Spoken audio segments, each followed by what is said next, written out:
Sarah Martinez stepped out of her beat-up Honda Civic and looked up at the imposing brick building of Lincoln Elementary School.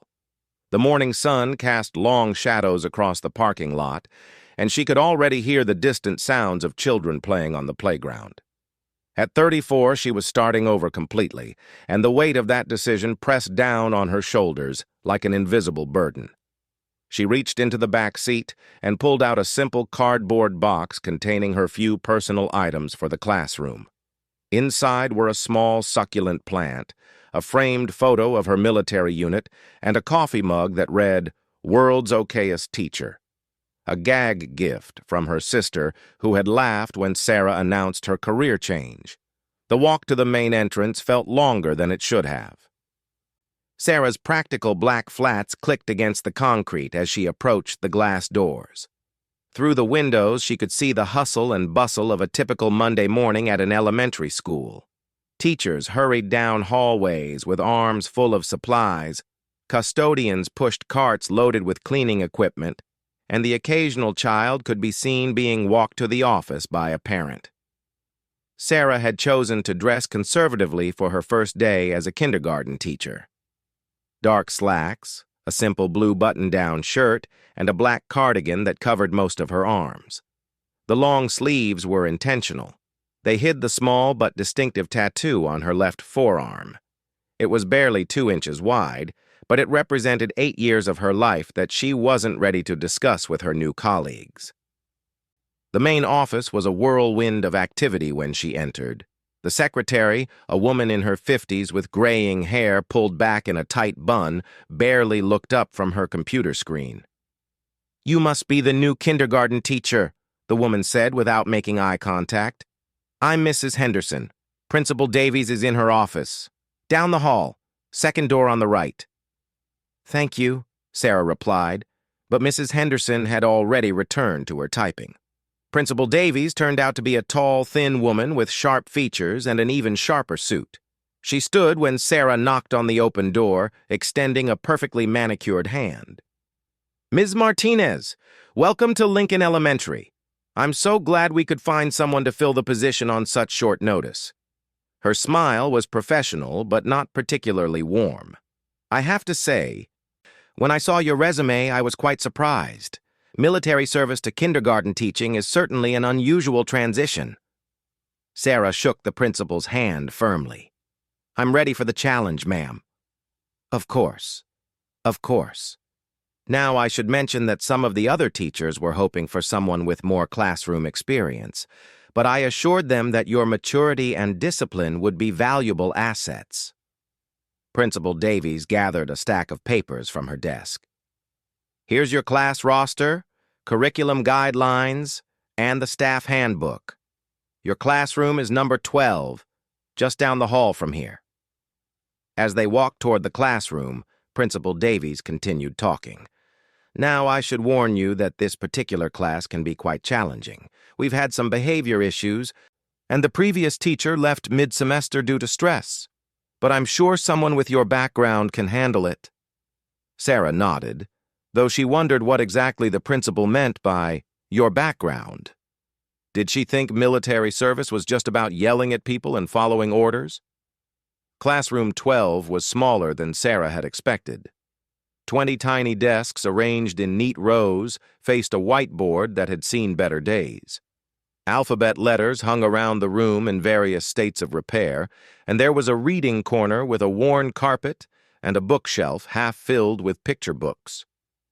"The children arrive at 8:30, Principal Davies said, checking her watch. "That gives you about 20 minutes to get settled. Mrs. Coleman next door has been here for 15 years. She can answer any questions you might have." After the principal left, Sarah stood alone in her new classroom. The silence felt strange after years of constant noise and activity in military environments. She walked to the window and looked out at the playground, where maintenance workers were setting up orange cones around a broken piece of equipment. She unpacked her box slowly, placing the succulent on her desk where it could catch some morning light. The photo of her unit went into the top drawer. Not hidden exactly, just not on display. The coffee mug found a spot next to her computer. At exactly 8:30, the hallway outside erupted with the sounds of arriving children. Sarah could hear sneakers squeaking on linoleum, high-pitched voices calling out to friends, and the occasional adult voice trying to maintain order. Her first students began trickling in, each one eyeing her with the frank curiosity that only 5- and 6-year-olds could manage. A little girl with pigtails was first through the door. "Are you our new teacher?" she asked, dumping her backpack on the floor with a loud thud. "I am.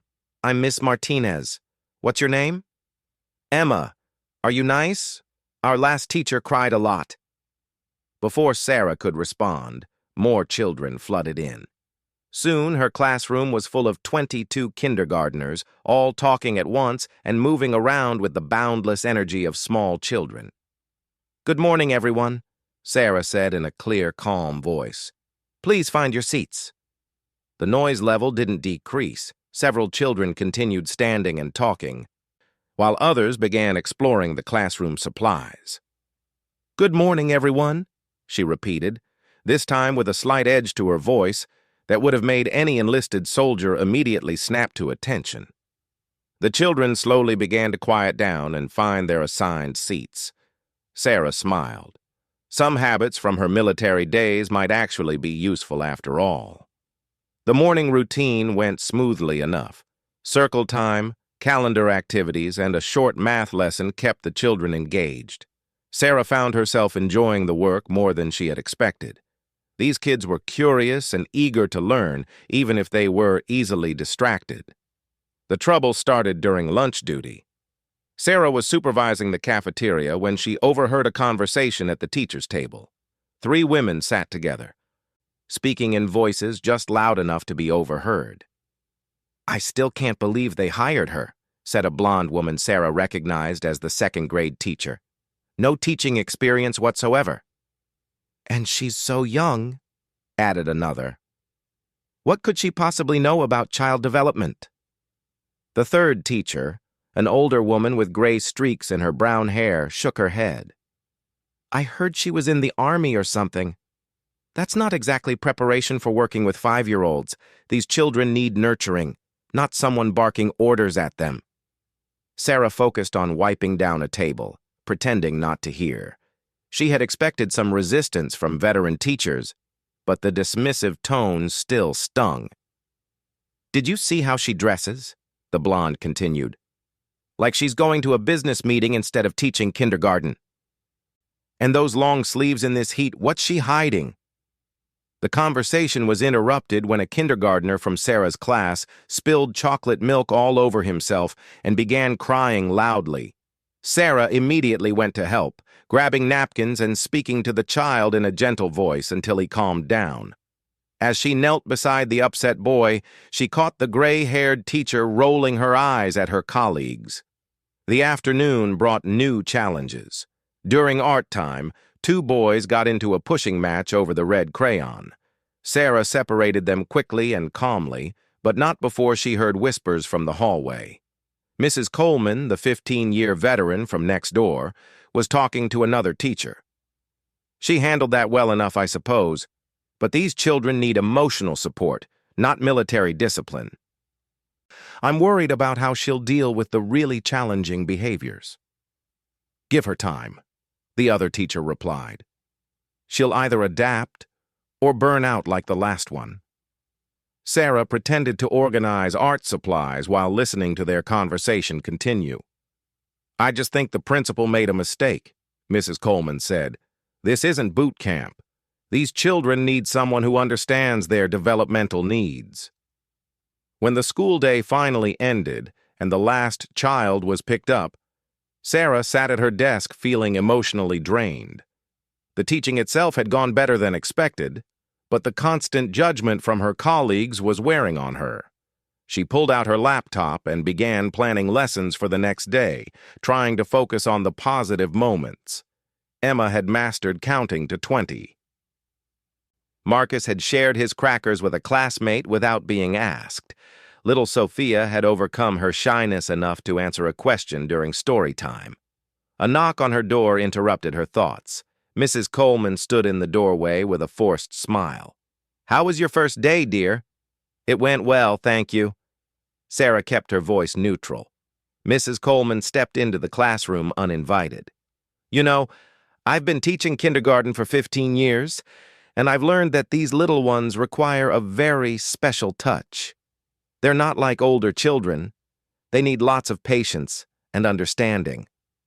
"I appreciate the advice," Sarah replied, though she could hear the condescension in the other woman's tone. "Of course, I'm sure you did your best today, but if you ever need help with classroom management or dealing with emotional outbursts, please don't hesitate to ask. We wouldn't want any of the children to be traumatized by inappropriate discipline methods." Sarah felt her jaw tighten. "I would never do anything to harm a child." "Oh, of course not intentionally," Mrs. Coleman said with a wave of her hand.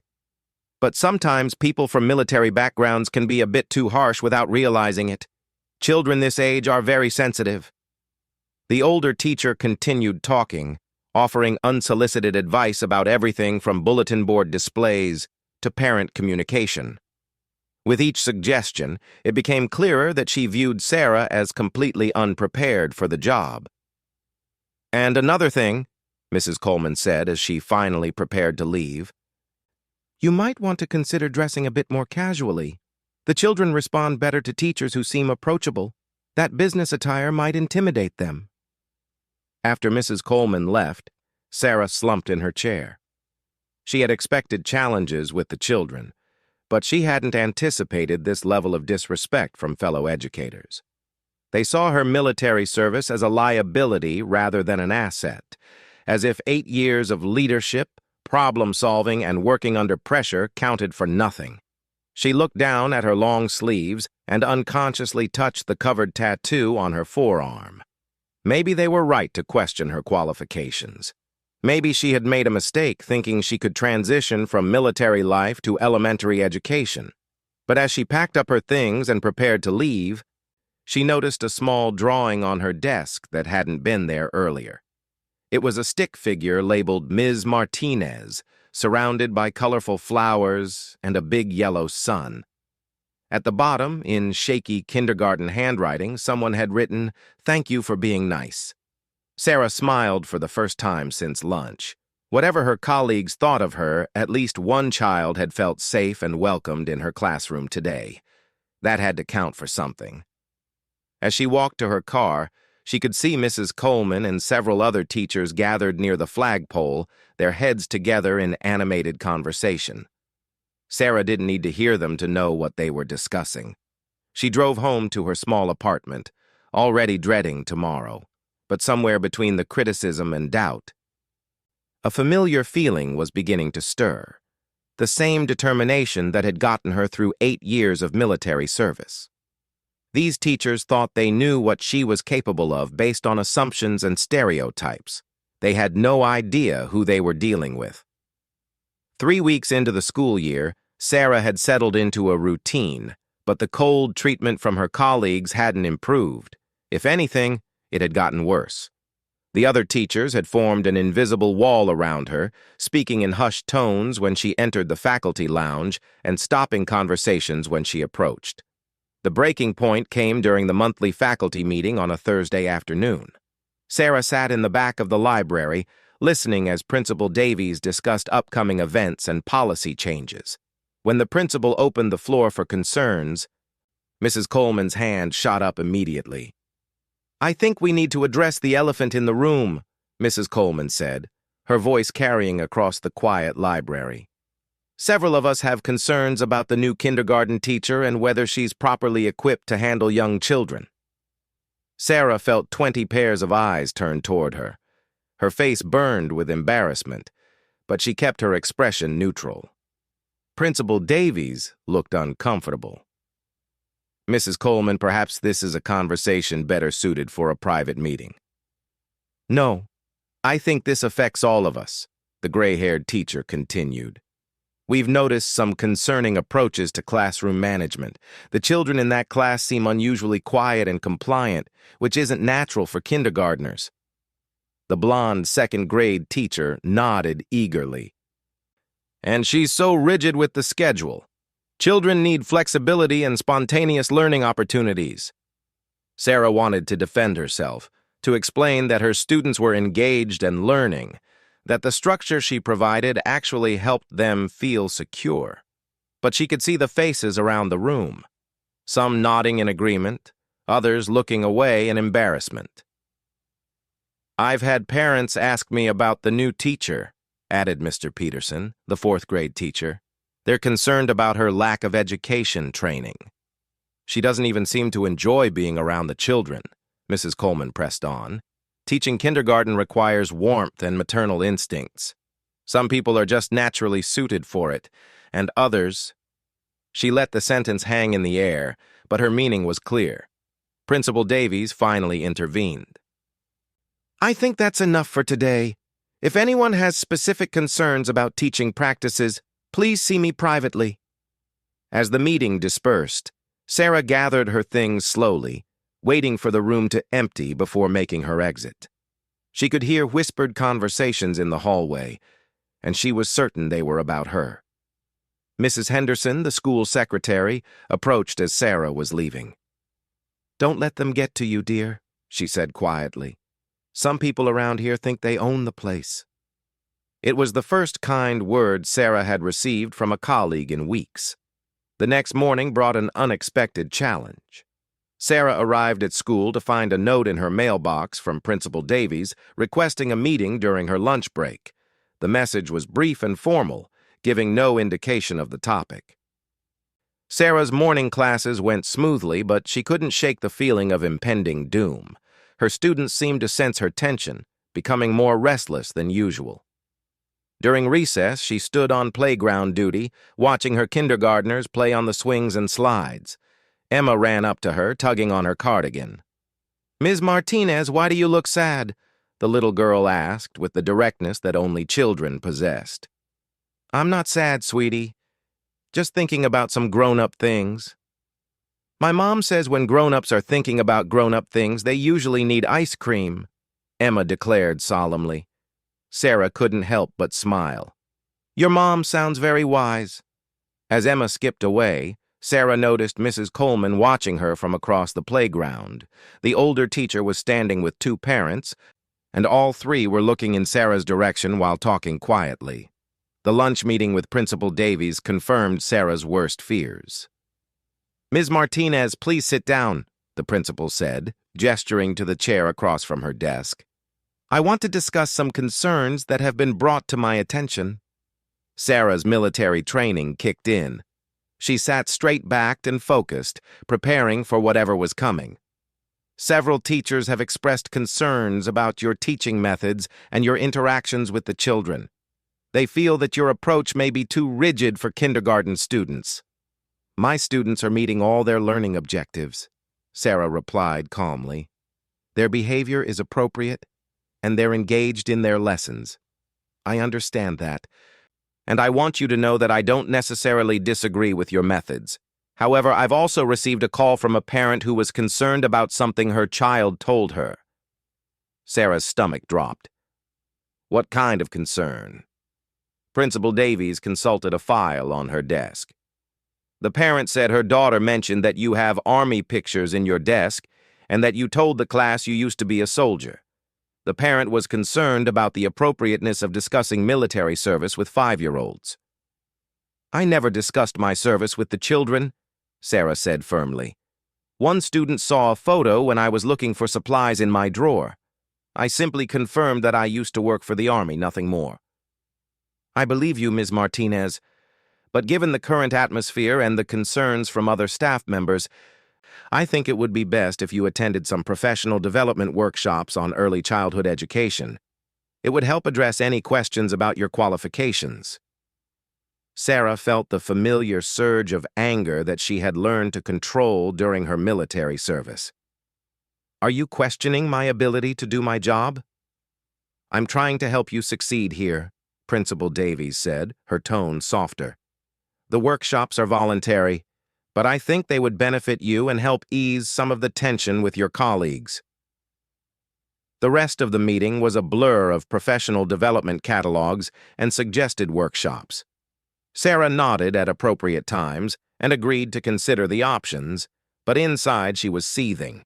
After school, she sat in her empty classroom grading math worksheets. Every paper showed progress. Children who couldn't count to 10 3 weeks ago were now working on simple addition problems. Several students who had been described as behavior problems were thriving with the structure and clear expectations she provided. She was so absorbed in her work that she didn't hear the footsteps in the hallway until someone cleared their throat in her doorway. "Excuse me, are you Miss Martinez?" Sarah looked up to see a man in his 30s wearing jeans and a polo shirt. He had the unmistakable bearing of someone with military experience, straight posture, alert eyes, and a way of scanning a room upon entering. "Yes, can I help you?" "I'm David Chen, Marcus's father. I was hoping to catch you before you left today." Marcus was one of Sarah's more challenging students, bright but easily distracted, prone to emotional outbursts when frustrated. Sarah had been working patiently with him on coping strategies. "Of course, Mr. Chen. Please come in. Is everything all right with Marcus?" David Chen stepped into the classroom and closed the door behind him. "Actually, I wanted to thank you. Marcus has been a completely different kid since school started. For the first time in his life, he actually wants to come to school." Sarah was surprised. "He's a wonderful child, very smart and creative. He's also been diagnosed with ADHD and has had trouble in previous classroom settings. But something about your teaching style works for him." Mr. Chen paused, studying Sarah's face. "Can I ask you something? Marcus mentioned that you used to be a soldier. Is that true?" Sarah tensed, wondering if this was another complaint about her sharing inappropriate information with students. "I served in the Army for 8 years, she said carefully. David Chen's face broke into a smile. "I knew it. I'm a veteran myself, Marines. Did 3 tours in Afghanistan. There's something about the way you carry yourself, the way you speak to the kids. Marcus responds to that structure and clarity." Relief washed over Sarah. "Thank you for telling me that. It's been a challenging transition." "I bet it has. Listen, I heard through the parent grapevine that some people are giving you a hard time about your background." David's expression grew serious. "I want you to know that not all parents feel that way. My wife and I specifically requested Marcus be in your class when we heard about your military service." They talked for several more minutes about Marcus's progress and strategies for helping him at home. As Mr. Chen prepared to leave, he turned back to Sarah. "Can I give you some unsolicited advice from one veteran to another?" Sarah nodded. "Don't let them change who you are. These kids need someone like you, someone who believes in them and holds them to high standards while still caring about them. That's exactly what good military leaders do." After he left, Sarah sat quietly in her classroom, feeling more encouraged than she had in weeks. She pulled out the photo of her military unit from her desk drawer and looked at it for a long time. 8 soldiers stood in desert camouflage, arms around each other's shoulders, squinting against the bright Afghan sun. She had been a sergeant in a military police unit, responsible for training new recruits and leading patrols in some of the most dangerous areas of Kandahar province. She had made life-or-death decisions, managed resources under extreme pressure, and earned the respect of both her subordinates and superiors. The small eagle tattoo on her forearm represented her jump wings. She had been airborne qualified and had completed numerous parachute jumps during her service. It was a symbol of courage, skill, and dedication that she had earned through months of grueling training. But here at Lincoln Elementary, none of that seemed to matter. Her colleagues saw her military service as a disqualification rather than preparation for leadership and working with people. The next few days brought more of the same treatment. During a grade-level meeting, the other kindergarten teacher ignored Sarah's suggestions about curriculum pacing. In the faculty lounge, conversations stopped when she entered. Even simple requests for supplies were met with skepticism and delays. The situation escalated when Sarah noticed that someone had been going through her desk. Papers were moved and her personal items had been disturbed. When she mentioned it to the custodian, he shrugged and said he hadn't noticed anything unusual. But the real test came on a Friday afternoon during dismissal time. Sarah was helping her students gather their backpacks when she heard shouting from the hallway. Through her classroom window, she could see parents gathering near the main entrance, their faces tense and worried. "Code yellow." "Code yellow," came the announcement over the intercom. "All staff report to assigned positions immediately." Sarah had attended the safety training session at the beginning of the year. Code yellow meant a potential threat on campus, not immediately dangerous but serious enough to require all students to remain in their classrooms until further notice. She quickly moved to lock her classroom door and began the practiced routine of moving her students away from windows. But unlike the teachers around her who seemed flustered and anxious, Sarah felt a familiar calm settle over her. This was the kind of situation she had trained for extensively during her military service. While her colleagues fumbled with emergency procedures they had only practiced during drills, Sarah smoothly organized her classroom for lockdown. "All right, friends, we're going to play a special quiet game," she told her students in a calm, reassuring voice. "We're going to sit in our reading corner and whisper very quietly while the grown-ups take care of some important business." Her students, responding to her confident demeanor, moved quickly and quietly to the designated area. There was no panic, no crying, no chaos, just 22 kindergartners following their teacher's clear instructions. Through the small window in her classroom door, Sarah could see other teachers struggling to maintain control. Next door, Mrs. Coleman was visibly agitated, her voice rising as she tried to quiet her students. Down the hall, she could see the second-grade teacher looking panicked as several children began crying. But Sarah's training from Afghanistan kicked in completely. She positioned herself where she could monitor both the hallway and her students while remaining out of sight from the windows. Her mind automatically began calculating escape routes and assessing potential threats, skills she had hoped never to need again but was grateful to possess. The lockdown lasted 45 minutes. When the all-clear finally came, Sarah's students had remained calm throughout the entire situation. They had whispered quietly, played simple finger games, and never once asked if they were in danger. As parents arrived to pick up their children, word spread quickly about how different classrooms had handled the emergency. Several parents specifically commented on how composed and secure their children felt in Ms. Martinez's room compared to the fear and confusion reported from other classes. Mrs. Barnett Coleman emerged from her classroom looking frazzled and exhausted. Her students had cried, asked frightening questions, and required significant effort to calm down. When she saw Sarah's composed students filing out quietly with their parents, her expression darkened even further. "Well," she said loudly enough for several parents to hear, "I suppose some people are just more comfortable with dangerous situations." The comment was meant as a criticism, but Sarah caught the irony. Yes, she was more comfortable with dangerous situations because she was trained to handle them, because she knew how to stay calm under pressure and protect the people under her care. As she finished her paperwork that evening, Sarah reflected on the day's events. Her military training had served her students well during the emergency. Her experience in high-stress situations had helped her keep 22 children safe and calm when other teachers struggled. Maybe it was time to stop hiding who she was and start showing her colleagues exactly what 8 years of military service had prepared her to do. The Monday morning after the lockdown incident brought unexpected changes to Lincoln Elementary.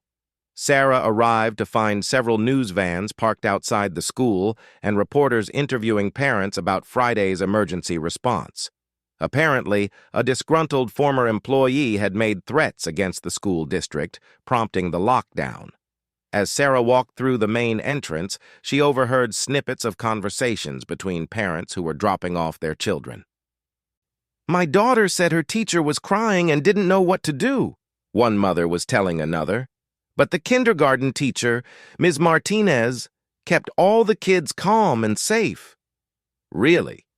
I heard she used to be in the military or something," the second parent replied. "Maybe that's why she knew how to handle it." Sarah felt a mix of pride and apprehension. Word was spreading about her background, but she still wasn't sure how her colleagues would react. She discovered the answer quickly enough. As she entered the faculty lounge to check her mailbox, the room fell silent. Mrs. Coleman sat at a table with 3 other teachers, all staring at Sarah with expressions that ranged from surprise to resentment. "Well, well," Mrs. Coleman said loudly. "Look who's become the hero of Lincoln Elementary." Sarah kept her voice level. "I just did what anyone would do in that situation." "Anyone with military training, you mean?" the blonde second-grade teacher added with obvious sarcasm. "I suppose you think that makes you better than the rest of us." "That's not what I think at all," Sarah replied, moving toward her mailbox. "Oh, please," Mrs. Coleman scoffed. "You've been hiding your Army background since day one, probably thinking you're too good to tell us about your secret Special Forces training." Sarah stopped dead in her tracks. She turned slowly to face the group of teachers, her expression carefully controlled. "Excuse me?" "Don't play innocent," Mrs. Coleman continued, emboldened by her audience. "One of the parents did some research online, found some old news articles about local veterans. Turns out our kindergarten teacher was some kind of elite soldier." Sarah felt her pulse quicken. She had hoped her service record would remain private, at least until she had proven herself as an educator. "I never claimed to be anything other than a teacher," Sarah said quietly. Mrs. Coleman stood up, her voice getting louder. "But you let us all think you were just some regular soldier. You didn't tell us about the special operations training or the combat medals, or the fact that you were decorated for saving lives under enemy fire." The other teachers in the room were now listening intently. Sarah could see curiosity replacing some of the hostility in their faces. "Those things aren't relevant to teaching kindergarten," Sarah said. "Aren't they?" Mrs. Coleman's voice dripped with disdain. "Or maybe you just thought we weren't worthy of knowing the truth about your background. Too good to associate with us regular teachers." Sarah had endured weeks of condescension, criticism, and outright hostility from this woman. She had been questioned, undermined, and treated as incompetent by colleagues who knew nothing about her qualifications or character. The patient discipline she had maintained was beginning to crack. "You want to know the truth about my background?" Sarah asked, her voice still calm, but with an edge that made several teachers step back slightly. Mrs. Coleman crossed her arms. "By all means, enlighten us." Sarah looked around the room at the faces watching her. Teachers who had dismissed her, ignored her contributions, and questioned her fitness to work with children. She made a decision that would change everything. "Fine." Sarah reached for the left sleeve of her cardigan and pushed it up to her elbow, revealing the small eagle tattoo on her forearm for the first time. "These are jump wings," she said clearly. "I earned them after completing airborne school at Fort Benning. I served 8 years in the 82nd Military Police Brigade, including 3 deployments to Afghanistan." The room was completely silent now. "I was a sergeant in charge of training new recruits and leading patrols in Kandahar province. I was responsible for the safety and development of 18 soldiers under my command." Sarah's voice remained steady, but there was steel in her tone. "I received the Bronze Star Medal for actions during an insurgent attack on our forward operating base, where I helped evacuate wounded personnel under direct enemy fire." Mrs. Coleman's face was turning red, but she seemed unable to speak. "I completed advanced tactical training in combat medicine, explosive detection, and crisis management. I've been trained to make life-or-death decisions under extreme pressure, to lead people through dangerous situations, and to remain calm when others panic. Sarah looked directly at Mrs. Coleman. So yes, I handled Friday's lockdown well. Not because I think I'm better than anyone, but because I've been trained to protect people and maintain order during emergencies. And every single day in this classroom, I use those same leadership skills to create a safe, structured environment where children can learn and grow. The silence stretched for several long seconds. Finally, Mr. Peterson, the fourth-grade teacher, cleared his throat. "I had no idea," he said quietly. "That's incredibly impressive." Mrs. Coleman found her voice, but it came out smaller than before. "Why didn't you tell us any of this?" Sarah rolled her sleeve back down and looked at each person in the room. "Because every time I mentioned my military service, you treated it like a liability instead of an asset. You assumed it made me harsh, inflexible, and unsuited for working with children. You never once considered that 8 years of leadership experience might actually prepare someone to manage a classroom." She moved toward the door, then turned back. "And for the record, I never served in special operations. I was military police, a regular soldier who happened to be good at her job. But thank you for finally doing the research you should have done before judging my qualifications." As Sarah left the faculty lounge, she could hear whispered conversations erupting behind her. She walked to her classroom, feeling both relieved and apprehensive. The truth was out now, but she wasn't sure what consequences it might bring. Her morning went surprisingly smoothly. Her students were their usual energetic selves, and the familiar routine of teaching helped calm her nerves. During recess, she noticed several colleagues watching her differently, some with newfound respect, others with what looked like embarrassment. The real change came during lunch duty. Instead of eating alone in her classroom, as she had been doing for weeks, Sarah decided to join the other teachers in the cafeteria.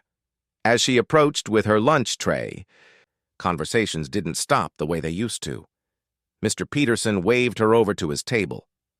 "Ms. Martinez, would you like to sit with us?" As she sat down, the second-grade teacher, whose name she had learned was Janet, spoke up. "I owe you an apology. I had no idea about your background, and I made some unfair assumptions." "We all did," added Ms. Rodriguez, the third-grade teacher. "I feel terrible about some of the things we said." The conversation that followed was the first genuine professional discussion Sarah had experienced at Lincoln Elementary. They talked about classroom management strategies, student engagement techniques, and lesson planning. Several teachers asked thoughtful questions about how her military experience translated to education. "The leadership principles are surprisingly similar," Sarah explained. "Clear communication, consistent expectations, creating an environment where people feel safe to take risks and learn from mistakes." "And the discipline aspect?" asked Mr. Peterson. "How do you balance structure with nurturing?" "Military leadership isn't about yelling and intimidation," Sarah said. "The best leaders I served with were firm but fair, supportive but demanding. They pushed us to be our best while making sure we had what we needed to succeed. That's exactly what these children need." Mrs. Coleman was notably absent from the lunch table, but Sarah noticed her watching the conversation from across the cafeteria. The afternoon brought an unexpected visitor. Principal Davies appeared in Sarah's doorway just as dismissal was ending. "Ms. Martinez, could I speak with you for a moment?" Sarah's heart sank, wondering if the morning's confrontation had gotten her in trouble. "Of course." She finished helping the last student with her backpack and turned her attention to the principal. "I heard about this morning's discussion in the faculty lounge," Principal Davies began, and Sarah braced herself for criticism. Instead, the principal smiled. "I also received several phone calls today from parents who wanted to express their appreciation for how you handled Friday's emergency. And I've been thinking about our conversation last week regarding professional development." Sarah waited, unsure where this was heading. "I'd like to propose a different kind of professional development opportunity," The district has been looking for someone to help develop crisis response training for our staff. Your background and experience make you uniquely qualified to lead that initiative." Sarah was speechless for a moment. "You want me to train other teachers?"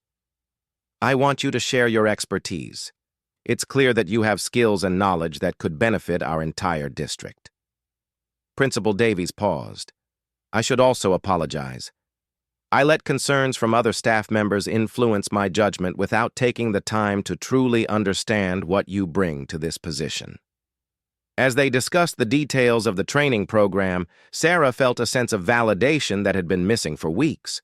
Her military experience wasn't being seen as a problem to overcome, but as a resource to be valued. Later that evening, Sarah sat in her apartment grading papers when her phone rang. The caller ID showed a number she didn't recognize. "Hello? Ms. Martinez? This is Karen Thompson, Emma's mother. I hope I'm not calling too late." "Not at all, Mrs. Thompson. Is everything okay with Emma?" "Oh, yes, she's fine. Actually, I was calling because I heard about what happened today at school, about some teachers finally learning about your military service." Sarah wondered how word was traveling so quickly through the parent network. "Emma has been coming home every day talking about how much she loves school this year," Mrs. Thompson continued. "She's never been excited about learning before, but something about your teaching has just clicked with her." "That's wonderful to hear. Emma is a bright, curious child. I also wanted you to know that several of us parents have been talking, and we're planning to attend the next school board meeting to express our support for you. We think Lincoln Elementary is lucky to have a teacher with your background and dedication." After they hung up, Sarah reflected on how dramatically the day had changed. This morning, she had been hiding her military service out of fear that it would be used against her. Tonight, she was planning to use that same experience to train other educators in crisis response. She looked at the photo on her desk, her military unit standing together in Afghanistan. For weeks, she had kept it hidden away, as if her service was something to be ashamed of. Now she understood that her military experience hadn't prepared her despite being a kindergarten teacher. It had prepared her to be exactly the kind of teacher these children needed. The next morning brought one final surprise. Sarah arrived at school to find Mrs. and Coleman waiting by her classroom door. The older teacher looked uncomfortable but determined. "Ms. Martinez, could I have a word with you?" Sarah unlocked her door and invited her colleague inside. "I owe you an apology," Mrs. Coleman began without preamble. "A big one. I've been unfair to you from the very beginning, and yesterday I was completely out of line." Sarah listened without interrupting. "The truth is, I was threatened by you. A young, accomplished woman coming in and immediately connecting with the children. It made me question my own methods and abilities." Mrs. Coleman's voice wavered slightly. "But that's no excuse for the way I treated you." "I appreciate you saying that," Sarah replied carefully. "I also wanted to tell you that I called several parents last night to ask about their children's experiences in your class. Every single one had nothing but positive things to say. Marcus Chen's mother said her son has never been happier at school. Emma Thompson's father said his daughter is reading above grade level for the first time." Mrs. Coleman paused, seeming to gather her courage. "You're a good teacher, Ms. Martinez. A really good teacher, and I was too stubborn and proud to see it." As the weeks that followed brought new challenges and successes, Sarah reflected on her journey from military service to elementary education. The skills she had learned in Afghanistan, leadership under pressure, the ability to remain calm in chaos, the dedication to protecting and developing those under her care, had indeed prepared her for the classroom in ways she was only beginning to understand. The eagle tattoo on her forearm was no longer hidden under long sleeves. It was a symbol of her journey, her service, and her continued commitment to protecting and nurturing others, whether they were soldiers in a war zone or kindergartners learning to read. Her colleagues' taunts about "this isn't preschool" had been meant to diminish her, but they had revealed a fundamental truth. Good leadership, whether military or educational, was about bringing out the best in others while keeping them safe. And that was exactly what Sergeant Sarah Martinez had always done best.